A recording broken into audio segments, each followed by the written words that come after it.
est aussi cool que mon père, un bonhomme légendaire. Ça me prendrait plus qu'une vie sur terre pour être aussi cool que mon père. Dominique, on prend un moment pour parler du deuxième album de Bonanza qui s'appelle « Il fait froid tout le tour de la Lune ». Ouais. Donc, projet que tu as commencé à travailler il y a quelques mois. Comment ça s'est passé de ce côté-là? Ouais, en fait, décembre 2022, je savais pas encore exactement où j'allais m'en aller avec l'album, mais là, arrive le décès de mon père. Fait que, veux pas, c'est un album vraiment, là, j'ai canalisé tout ce que j'avais à dire à propos du deuil dans cet album-là.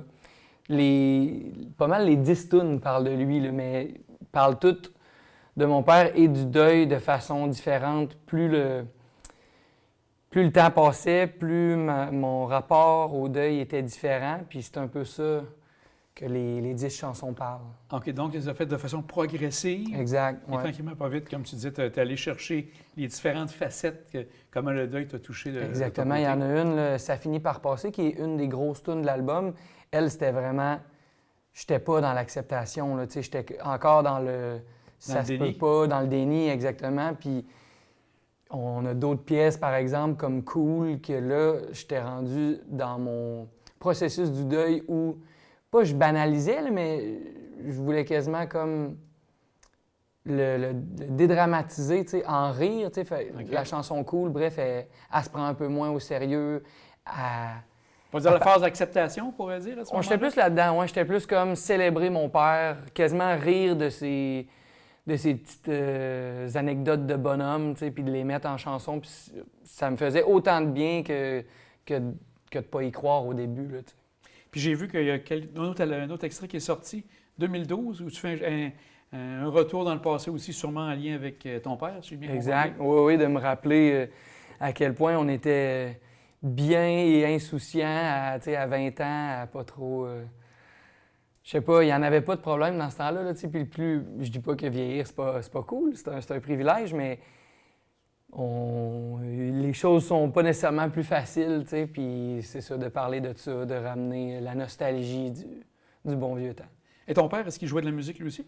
Non, il jouait pas de musique. Un petit peu de musique à la bouche, là, mais je sais pas si on pourrait le considérer musicien, mais c'était un grand mélomane qui m'a vraiment là, tout appris. Là, mon père, c'était le genre de père à mettre un vinyle de Frank Zappa puis me dire « Écoute ça! » là, t'sais.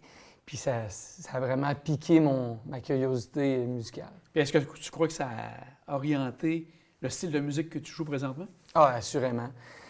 Je me souviens, des fois, je l'accompagnais pour faire des petites job-ins la fin de semaine, là, puis dans son vieux char, il mettait, dans ce temps-là, c'était des cassettes, là, une vieille cassette DC, puis je me souviens, j'avais peut-être, 8 ans, entendre ça puis faire « Hein, ça se peut, ça? » Genre une voix comme ça, puis des solos de guitare comme ça, tu sais. Fait que, veux pas... C'est un peu lui qui m'a tout appris. Après ça, j'ai pris ce bagage-là, puis je suis parti de mon bar pour composer mes chansons, là. Avec Bonanza, est-ce qu'à ce moment-là, l'album est sorti en février? Est-ce Ouais. qu'il y a des spectacles qui se préparent ou c'est peut-être un petit peu plus tard qu'on va voir ça à l'automne? Bien là, j'ai fait mes lancements d'albums un peu partout au Québec, là, Saguenay, Québec, Montréal et tout. Mais comme je t'expliquais plus tôt, j'étais un petit peu tard pour le booking de festival. Fait que ça va aller à cet automne et à l'an prochain pour plus de spectacles. Au niveau des autres projets, caravanes ou des projets personnels, est-ce que ça, c'est sur la glace ou vous êtes en train de cogiter juste quelque chose? Ah non, j'arrête jamais vraiment. Là, j'ai pris 2 petits mois off pour célébrer la sortie de mon deuxième album solo, mais j'ai déjà Caravane 5 en tête. Je commence à accumuler les idées, les textes. Je sais exactement où on va aller avec ça, mais reste à le concrétiser. Là. Je commence ça très bientôt. Puis c'est un incontournable, on ne peut pas passer à côté du phénomène Mike chez Rona. Peut-être que les gens ne le savent pas, mais la voix de cette publicité, Rona, qu'on entend de façon régulière, radio, télé, un peu partout, ouais. C'est ta voix. Sans revenir dans toutes les entrevues que tu as dû passer, je voulais juste savoir, pour toi, est-ce que c'était une première expérience en pub ou tu avais déjà entré dans ce milieu-là d'une autre façon? En musique de pub, c'était ma première. Pour faire une histoire courte, je suis dans une agence aussi. Des fois, je fais de la figuration ou des trucs en personne, mais là, de mettre ma voix sur une pub, c'était une première. OK. Et comment ça c'est arrivé? Toi, les gens t'ont proposé ça. C'est toi qui s'est proposé. Comment ça s'est fait, de ce côté-là? Bien, la manière que ça fonctionne, en fait, c'est des agences qui font ces pubs-là. Là. C'est pas moi qui a écrit la pub. Ces agences-là sont souvent à la recherche de talent. Ils étaient à la recherche d'une voix pour celle-là. Puis, moi, je suis signé sur une compagnie de disques avec Bonanza, une compagnie de disques avec Caravane. Puis souvent, ces compagnies de disques-là essaient, on appelle ça des éditions, de placer des chansons où c'est à eux que les agences cherchent souvent. C'est à eux qui demandent « Hey, avez-vous une voix pour ça? » Puis Guy, qui est le gars de chez l'Ours sur la compagnie avec laquelle je suis signé, Bonanza, il m'a dit « Hey, ça fitterait tellement avec ta voix. » Fait que il m'a envoyé ça. C'est le genre d'affaire que tu lances une ligne à l'eau. Là. Souvent, ça ne mord pas là, en musique. Okay. Le nombre de fois que je l'ai fait, que ça n'a rien donné. Fait qu'il faut s'attendre à ça. Fait que moi, j'étais comme, gars, je vais mettre 1 heure et demie, pas plus. J'ai enregistré les voix dans mon studio. J'ai fait des harmonies pour que ce soit top qualité, mais j'étais comme, je ne passerai pas une journée là-dessus. Il y a des bonnes chances que je ne sois pas pris. J'envoie le démo. Guy, finalement, il me réécrit, il me dit, ben là, c'est toi, ils t'ont choisi. Fait que, veux pas, j'ai comme une voix un peu rock, puis c'était The Knack, la chanson My Sharona. Fait que ça fit un peu avec ma voix, c'est moi qui ont choisi. Oui, c'est ça, parce que la voix, comme tu disais, tu n'as pas fait nécessairement une imitation, mais elle ressemble quand même au chanteur de Schnack à ce moment-là. Ben oui, puis tu sais, moi j'ai vu c'est qui les... Ben, il y avait d'autres chanteurs rock dans l'équation, mais il y en avait d'autres qui étaient beaucoup moins rock que moi. Fait que tu sais, je pense que ça a fait du sens de venir me choisir moi. Mais c'était une première, tu sais, de faire de la musique à l'image comme ça. À Montréal, quand je suis descendu refaire la voix, j'avais une télé là, dans mon boot de studio. Puis je pouvais comme faire des inflexions selon les images que je voyais. Tu sais, des fois être plus drôle, des fois être plus sérieux. Tu sais. OK, donc tu suivais vraiment l'image, tu allais chercher...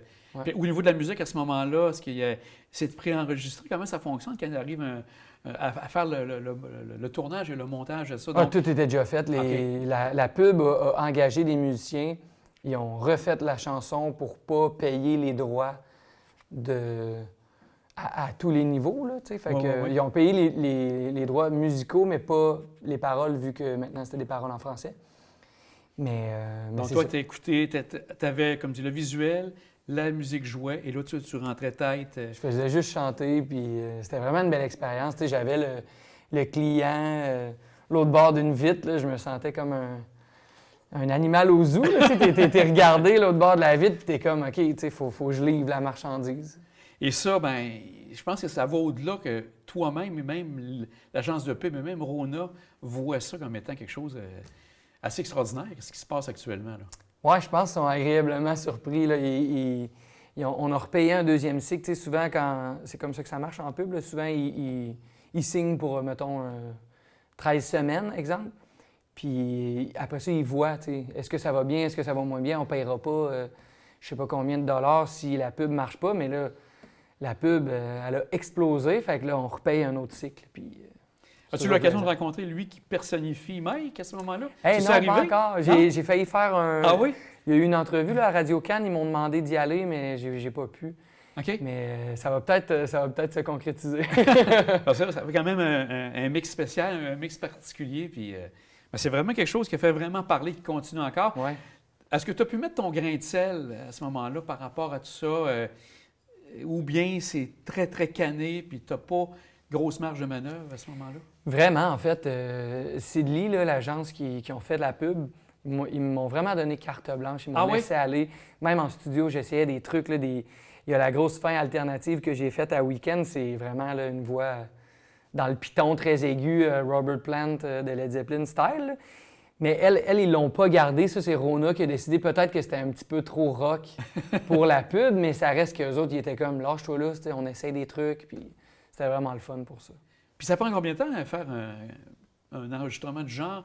Est-ce que vous l'avez vu pour la journée pour travailler le tout?